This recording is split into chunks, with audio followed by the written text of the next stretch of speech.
Hello అండి, ఎలా ఉన్నారు? బాగున్నారా? వెల్కమ్ టు అవర్ ఛానల్ కైరోనిస్త బ్లాగ్స్ అండి. ఈరోజు చూడండి ఫిష్ ఫ్రై, మెంతి కూర పప్పు చేస్తున్నాను నా స్టైల్లో. టమాటో, కావాల్సిన పదార్థాలు ఆనియన్, చూడండి కొత్తిమీర, జీలకర్ర, మెంతులు, కరివేపాకు, ఒటిమిరపకాయలు, పచ్చిమిరపకాయలు, తెల్లగడ్డ, పప్పు అండి. ఫస్ట్ అయితే ఆయిల్ పెట్టేసి నేను ఫస్ట్ తాలింపు పెడతానండి. నేను ఫస్ట్ తాలింపు పెట్టి చేస్తాను పప్పు. నేను ముందే ఉడికించి పెట్టాను, ముందే తాలింపు పెట్టి తర్వాత వేస్తానండి.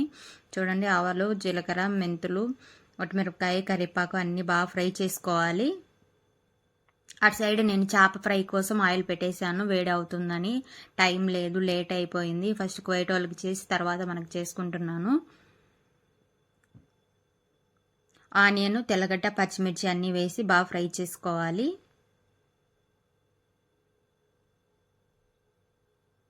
నా వీడియో కనుక కొత్తగా చూస్తున్నట్టయితే లైక్ చేయండి, షేర్ చేయండి, సబ్స్క్రైబ్ చేసుకోండి. ఇలాంటి వీడియోస్ మరెన్నో పెడుతూ ఉంటాను. థ్యాంక్స్ ఫర్ వాచింగ్ అండి. ఇవి వేసి బాగా ఫ్రై చేయాలి. పచ్చిమిర్చి, తెల్లగడ్డ, ఆనియన్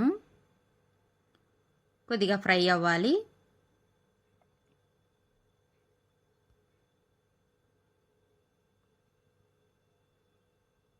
తర్వాత మెంతికూర వేయాలి. మెంతికూరను కూడా బాగా ఫ్రై చేసుకోవాలి. కొద్దిగా మగ్గిన తర్వాత టమాటోలు అన్నీ వేయాలి. ఇలా చేయడం వల్ల ఏమవుతుందంటే మనకు కొద్దిగా టైం సేవ్ అవుతుంది. ఇక్కడ కోయిట్లో మనము అన్నీ ఇదిగా చేయాలంటే కుదరదుగా. ఇలా చేసుకున్న టేస్ట్ కూడా చాలా బాగుంటుంది. తాలింపు ముందే పెట్టేస్తాను నేను. ఇంకా అది సిమ్లో పెట్టేసి మన పని మనం చేసుకోవచ్చు అన్నమాట. ఉప్పు, పసుపు వేయాలి. టమాటో వేసాను, ఉప్పు, పసుపు.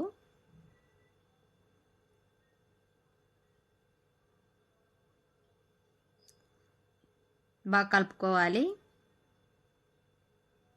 కలుపుకున్న తర్వాత నేను కడిగించుకున్న నానబెట్టున్నా కదా పప్పు, ఆ పప్పు కూడా వేసేసాను. ఇక్కడ ఎర్రపప్పు ఎక్కువ వాడతారు, కందిపప్పు, ఎర్ర కందిపప్పుని.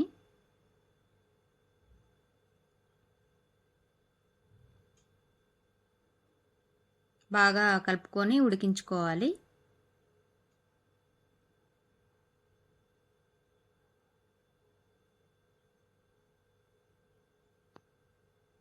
ఇటు సైడ్ అయితే ఆయిల్ అయితే వేడైంది, నేను పక్కన పెట్టేశాను. పప్పు ఉడికేంతలోపు చేప అయితే ఫ్రై చేసుకుంటాను. చూడండి చేప అయితే కలిపి పెట్టుకున్నా. ఏం లేదండి, అల్లం వెల్లుల్లి పేస్ట్, కారం పొడి, కొద్దిగా గరం మసాలా అవి వేసాను. ఇంకేం వేయలేదు. చేప మసాలా. చేపను బాగా ఫ్రై చేసుకోవాలి. పప్పు అయ్యే లోపల మనకి చేప కూడా ఫ్రై అయిపోతుంది.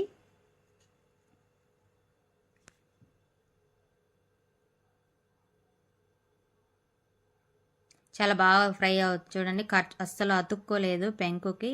ఎందుకంటే ఫస్ట్ మనం పెంకు పెట్టేటప్పుడు ఫ్రీ హీట్ చేయాలి. ఏదైనా కూడా ఫ్రీ హీట్ చేసి తర్వాత ఆయిల్ వేయాలి. పప్పు అయితే ఉడికిపోయింది. ఇప్పుడు నేను నిమ్మకాయ పులుసు వేస్తాను. నేను చింతపండు వాడను పప్పుకి. నాకు నిమ్మ పులుసు పప్పు అంటేనే ఇష్టము. ఒక నిమ్మకాయ వేసాను పప్పులో. నేను చింతపండు వాడను, ఎందుకో నాకు చింతపండు నచ్చదు. నేను ఇదే వేస్తాను. కొత్తిమీర లాస్ట్లో, అంతేనండి. కొద్దిసేపు ఒక 1 minute అలా ఉంచి సిమ్లో తీసేస్తాను, అంతే. పప్పు అయితే రెడీ అయిపోయింది.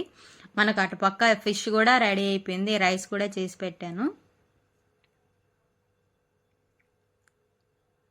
పప్పు అయితే చూడండి చాలా బాగుంది. మెంతికూర పప్పు చాలా టేస్టీగా, నాకైతే చాలా ఇష్టం.